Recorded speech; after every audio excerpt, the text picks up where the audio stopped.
If there is one interruption by you, you will be held in contempt of court.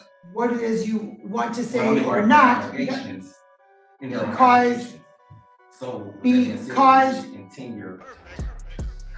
you're interrupting me. Okay, now I'm holding you in contempt.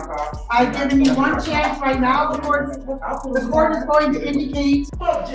This male Karen just learned the hard way that interrupting a judge isn't just rude, it's basically asking for a jail time with a bow on it. He tries to self-represent himself, throws around some sovereign nonsense, and by the end of it, the courtroom turns into a full-blown legal disaster. And just wait till you hear how many days he gets for contempt. It's way more than you'd expect for just running his mouth. Honestly, the judge shuts it down fast, but I don't know, was she too strict or just fed up with the circus? Let me know what you guys think in the comments. Let's go ahead and dive in and watch this explosion. State of Michigan versus Shadid Howard Randolph 23302. And appearance for the people, please. Good morning, Your Honor. Please, the people, P214. Thank you. And Mr. Howard Randolph, your name, please. Shadid Howard Randolph. Okay, so before we go any further, I'm going to make this statement. I'm going to indicate the last time you were here in court, sir, which was April 20th, there was significant disruption to the court record. So I'm going to state this.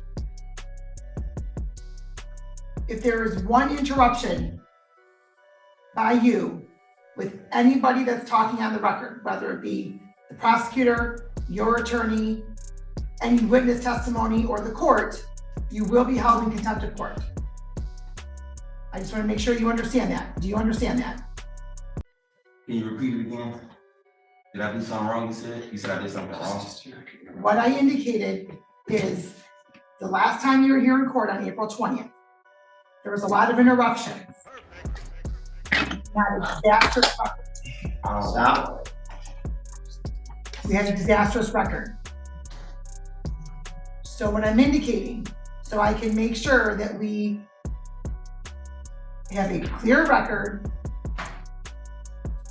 and that I am maintaining order in the courtroom, that there will not be any interruptions by you, whether when the prosecutor is talking, your attorney is talking, any other witness, or myself. If there are any interruptions by you, Mr. Howard Randolph, this court is going to hold you in contempt of court. Do you understand that? Yes. And Your Honor, my client understands that I will be speaking for him today, pretty much for the majority of this, for this proceeding. So I don't believe that's going to be an issue. But thank you, and we're well noticed that everyone has to wait their turn to speak. Thank you for the notification. No, you cannot. You just were told no interruptions. Just stand there quietly. I will do all the talking. Just interrupt me. That's what you said you were going to do. I'll do all the speaking. We're ready to proceed, Your Honor. Okay, Ms. Ozera, would you like to address the court? If you can step forward, please. Yes, Your Honor, I am representing Ms. Duff in the custody matter, and with regard to Mr. Howard Randolph potentially being in custody, that was something that we did inform the judge of yesterday, and he said that he would accommodate as necessary if that is the case. I plan to appear as soon as I am back to my computer to inform the judge of the way that these proceedings conclude. I would also like the court to note that while it's been made clear to Mr. Howard Randolph that there is no contact electronically or by other means, that throughout the trial proceedings, Mr. Howard Randolph has continually directly addressed Ms. Duff during these proceedings, which would violate the no contact. And I believe that that will continue to happen. The decorum of Mr. Howard Randolph today might be great, but throughout the Zoom trial has not been great, and he has made threats and has spoken in threatening ways to myself as well as Ms. Duff. And when you indicate that Mr. Randolph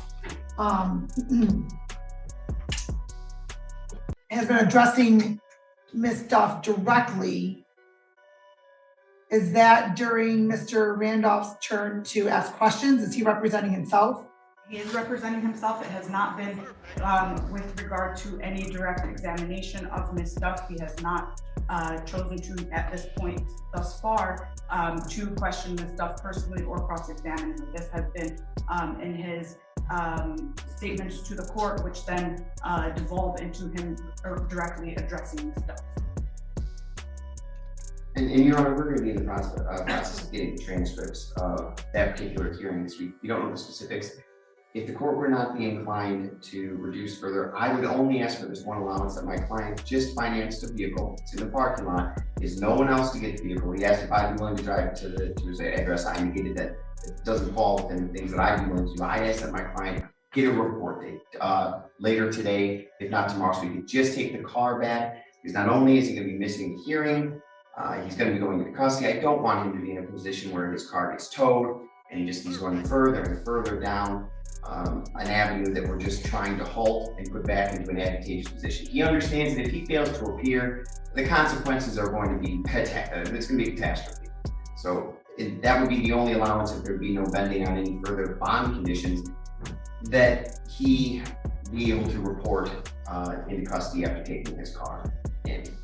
Okay, and I can appreciate that, counsel, but Mr. Randolph can leave his key at the window with the police department, and we can make sure that they're not having it towed, and then his girlfriend can come pick up the key later. I'm not giving him a report date, not at all. I have serious concerns for safety and compliance with this court's order. So the court is indicating 10,000, 10%, no surety, GPS tether in the event bond is posted. You can leave your key with the police department, and then we'll make a note that with what your vehicle is, so that it's not towed and that somebody can pick it up within the next 24 hours or so. Not say something for the courts. And this is where everything starts to go downhill in this courtroom. The judge actually does this guy a solid, lets him keep his car from getting towed since he's about to be taken into custody. And you'd think that'd calm him down, right? But nah, if you caught his last hearing, you already know this dude is basically a walking alarm clock. He's just loud, annoying, and impossible to shut up once he starts. He hasn't even said a word yet, and I'm already bracing for the inevitable tantrum like it's a season finale. It's just wild how some people treat court like open mic night for their entitlement issues. Like, bro, this isn't a debate club. You're one interruption away from a contempt charge and a bonus night in jail. Anyway, buckle up. He's quiet for now, but this storm is definitely loading. That's up to your attorney. Well, that's up to me. I got my own mouthpiece. You done already do what you want to do, bro. Sir, Okay. let me just be very clear. Mm-hmm. Your attorney would advise you whether or not you should or should not address the court based upon what it is you want to say or not. Because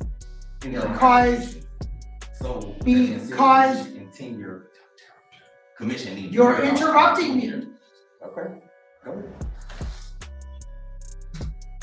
Because something you say could be used against you. Mm-hmm. So that is why I indicated if your attorney suggests that you speak. I'm just saying the Michigan Tenure Commission needs to hear about this. Okay, now I'm holding you in contempt. I've already indicated that you are not to interrupt this court, yet you have continued to do so. I've given you one chance.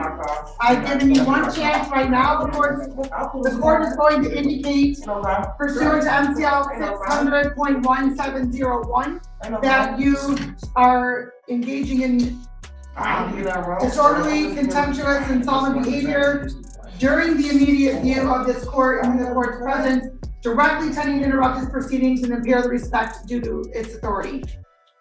Further, that under MCL 600.1701B, that this court finds you are in contempt during any breach of the peace, noise, or disturbance directly tending to interrupt this court's proceedings. The court will also indicate that this has occurred in the presence of the court. Therefore, the court may punish you summarily by fine or imprisonment or both. Stop interrupting, sir. Therefore, the court's going to indicate 15 days jail for contempt. To be honest, 15 days feels like the judge just wanted a break from this dude's voice. Like, court ordered peace and quiet. Like, I get it though, he kept interrupting, but locking him up for that long? That's not justice. That's definitely just noise cancellation with legal backing. But let me know what you guys think, because to me, this one honestly kind of feels like one of those moments where the punishment isn't about the crime, it's just about the violence.